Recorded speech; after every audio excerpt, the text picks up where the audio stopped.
Welcome to Trust Issues, only the kind that make you richer.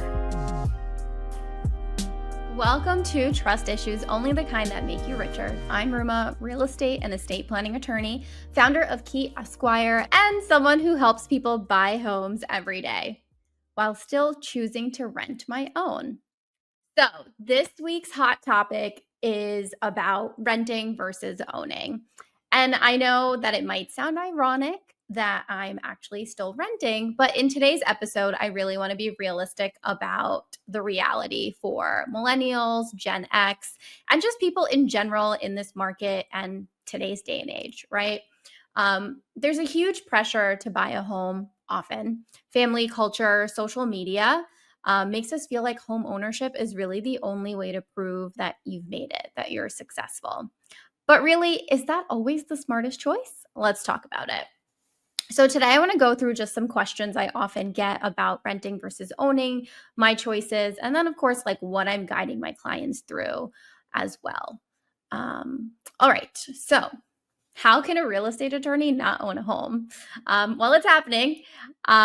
What's my story really? And I get it a lot. People ask me, why is that? Why is that your choice? And I'm like, because that's exactly it, right? It's my choice. I am at a point in my life where my business is growing, my life is rapidly changing. I got divorced a couple of years ago, and for me, I look for flexibility. I look for someone to take care of any issues that happen because I just don't have the time to do it. I don't need to be maintaining my home in any sort of way, cleaning the gutters, making sure the HVAC is running. I like to pay for that sort of maintenance, and I do it through the building that I live in, and the management takes care of all of that. And so that makes the most sense for me. And another thing for me is I see clients buying homes every day. I negotiate inspection reports every day. So I've kind of seen the ins and outs of the actual homes available in the market, what people are paying for it, and then what they are actually budgeting to improve afterwards. And for me, knowing my preferences also is a huge reason why I rent. I have a particular type of home I want to live in, particular appliances, upgrades, just the feeling of it all. And so for me, it just made sense to rent right now because if I were to buy in the market, I'm one of those people that will probably go new construction. I'll want to pick my finishes. I'll want to know exactly where the outlets are in the home. And that's my preference, right? And so that's a huge thing for people to know too, that when they are in the market for a home, that they're looking for something that's going to fit their preferences. I can't tell you how many times I've had clients come back just years later because we keep in touch to tell me, like, when I bought that home in 2020, like I was definitely rushed into the market because of the pandemic and looking for more space, and I completely overpaid, and you just don't want to have that sort of regret. And if you're looking for something more flexible, especially for me, I don't want to be locked into like a 30-year mortgage. As it is, people stay in their homes for 10 years. And at where I am right now at 35, like I just don't know where I'm going to be in the next 10 years. So buying a home for me is just not logical or financially sound. The next question I always get is, isn't buying a home a sign of stability? And sure, it could be, but that's a story that we're told, especially if you grow up in a culture where ownership is achievement. But let's be honest, like the American dream has definitely changed. It's not all about just getting the best education, getting married, buying a house. Like it's very different now. And someone like me who is 35, single, I mean, in a relationship, but I'm not married. I currently rent. I'm growing my business. I'm an entrepreneur. I travel often. That is my stability, right? So I think you have to look at it with a grain of salt and decide really what is stability for you. Stability for me isn't my name on the deed of a home. It's liquidity, mobility, peace of mind. And that's what keeps my life stable at this point. The next question I often get is, did you ever feel family or cultural pressure to buy? Absolutely. I come from a South Asian background. My parents were immigrants to the United States. They came here, worked hard, built a business, found success, bought a home, bought multiple properties. They are in the real estate business as I am, and they are in the real estate game. So, of course, they're always telling me to lay down some roots. But my life turned out a little bit differently. And, for me, it wasn't, going through that unspoken checklist of education, marriage, house, check, check, check. I mean, I did actually try that. And then it didn't quite work out for me. So now I'm going on a very different track. And so being on that different track is something a lot of people can't understand. But as long as you know that you are comfortable in the decisions you're making, that's all that really matters. And eventually, like, your family and the people around you will also understand it. At first, it's, my parents, like, they want the best for me, but what they have come to realize too is that my life is just a bit different from theirs, and there's room for both of those paths.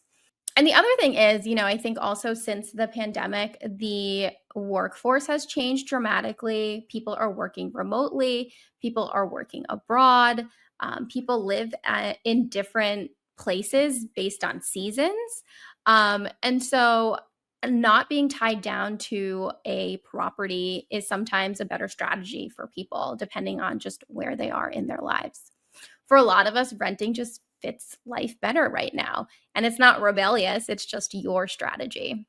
Okay. And of course, the next one I usually get is you're just throwing your money away when you're renting. Sure, you might think of it that way. You're not building equity because you're not paying a mortgage and you're not paying those interest payments every month. And then, having that home ownership as a way to show as part of your net worth. But renting can be way more affordable than owning a property. Like, the entry level of buying a property in New Jersey is at least $500,000. And not everyone has that sort of luxury. I mean, there are places where you can definitely find less. But if you don't have hundreds of thousands of dollars, if you don't have a decent down payment saved up, renting is the more affordable way to do it. And another thing for me is, based on where my finances are, I know what the max amount I can afford in a monthly rent payment. And then from there, I always live below that, right? Because I want to have that excess money. And what do I do with that excess money? I actually invest it. So my money is growing over time. It's not just like sitting in a bank account, not growing. I've invested it in more aggressive ways where my ROI is actually higher than just owning a home. So the other thing too is you could buy a house and still be throwing away your money, because people are, when they say that, they're thinking that the market is always appreciating. But there are places in the world and the US where the market's not always appreciating. Thankfully, New Jersey is one of those places. So yes, is it a good idea to buy property? It is, but only, again, if it fits the life that you're building. What do I see with clients that buy? I see a whole host of emotions. I just recently was working with a client who is now trying to buy they're attempting to buy their first home. They have gone through 3 different contracts on this.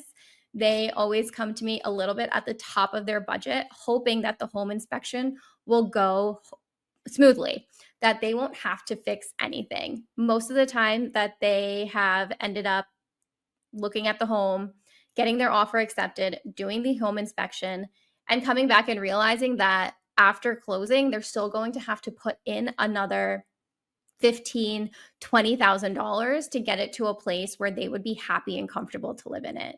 And now they're already at the top of their budget. So it's going to be a couple of years before they even get to have that money to invest into the home. So it's a really tough market. And if you're not liquid in that sense, it's hard to purchase something right now that's going to make you happy. And you shouldn't just buy a home because it's like the next step maybe in your life. You should think about what buying a home actually means to you. Then I see clients who have raised a family and they're ready to downsize. So now they are looking to either move into active adult communities or into just a smaller place. They've been through the buying and selling process before, but of course, they did it years ago. So they look at the pricing now to just be almost outrageous. The taxes are crazy too. And then I see other clients who are like, this is my next step. I see clients who are building their home from the ground up. I have a client right now who just had their first child, and they are fully customizing a home in a beautiful part of New Jersey. So it really depends on like where you are financially, where you are with your family life, what your plans are for the future.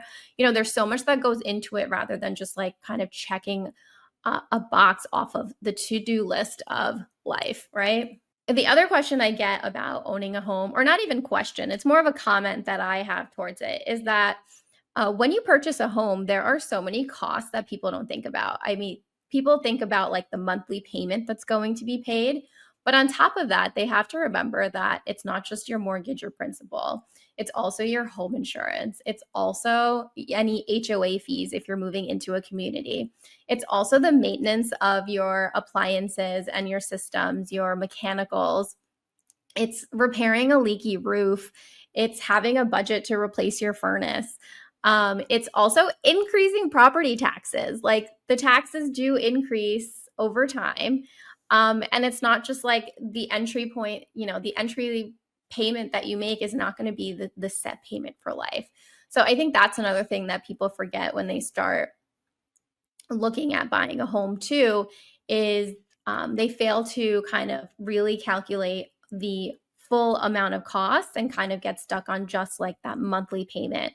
But year over year, they're going to need to budget for things like maintenance, for systems to fall apart, for remodeling, renovations, replacements, and all of that. So not just your mortgage. And another one is there any legal downside to owning that renters don't have? I would say yes. When you own, you also have liability, right? So you are in a property, someone can slip and fall there, and you would have to deal with it. You have to think about putting your property into an estate plan. You have to think about who's going to manage the property if anything happens to you. You have to think about who's going to maintain the property. And if you have children, if anything happens to you, what happens to the property? Things like that are also other considerations that come with ownership, not necessarily liability, but I think it's a little bit more planning, proactive planning that people have to do. And sometimes they might forget. When you're renting, it's your lease that you have to worry about. The management company has all of the different insurances that need to be had. You have your renter's insurance to cover in case anything happens. So it's much simpler. And then finally, when do you know it's the right time to buy? I think, like I said, in summary, it's kind of going through why are you buying now? And then it's looking at your budget. It's looking at what you can afford in your budget and will that make you happy, right? So someone's $2,500 rent payment is not going to buy them a similar house for a $2,500 mortgage payment. So understanding what you're actually going to get in your budget. And I think the other big consideration too is knowing that when you do buy, it's a little bit harder if your life changes for you to just drop and move, right? So if you were thinking about relocation, or if your job decided to relocate you, or you decided to get a new job somewhere else, right? Like there is a little bit more planning and prepping that you need to do when you do decide to buy, and the timing of it all. And you should feel like a sense of calm. Buying property is the most emotional thing. I was having this conversation with a colleague of mine, just that working with investors in real estate is so emotionless because these investors most of the time are never going to be living in the property. They're acquiring it to either fix and flip it or to put a tenant in there. So there's no emotional attachment to it. Versus a first-time home buyer, or where you're buying a property where you're going to be the owner and you're going to be occupying it, there is some like mental stuff that you need to make sure you are good with when you're purchasing, right? Which is going to the market, searching, potentially losing the most perfect home because somebody overbid. It's such a mind game in looking to purchase your first home. And so those are just some things that you should take into consideration. And then finally, what are my future plans? I do hope to own one day when I'm ready to put down some roots. I think right now, for where I am in my life, I love the flexibility of having an affordable rent payment, which still allows me to live my life, to invest my money, to save my money. I don't have to worry about the AC going out. I don't have to worry about anyone slipping and falling. All of that is just managed by somebody else. If the light needs replacing, I love that I can just call maintenance and they will replace the light. I don't have to go to the store, get the right light bulb, get up on a ladder, and do any of that. And I love that. And I think if the people that know me probably are like, that sounds right on point. But you have to be honest about it, and you have to know exactly what you're going to be able to handle with the lifestyle that you have. If I were to move, I would want to do it with a partner. I want to know that I have someone that's going to help me maintain whatever home we're buying, because I don't want to be the one in charge of figuring out the plumbing and electrical. If something goes wrong, having to figure out a generator, it's just, I just don't need all that space by myself. Chur and I are good in our, 1,000 square foot apartment right now. So that is where we are. So all this to say, whether you're renting or you're buying or you already own, the most important thing is that your housing choice supports the life that you're building. Don't let outside pressures dictate your timeline. And when you are ready to buy, protect your asset with the right legal plan. Thanks for listening to Trust Issues. You can reach me at keyesquire.com or find me on Instagram at ruma.esq. And of course, be sure to like, leave a review, and subscribe to the show.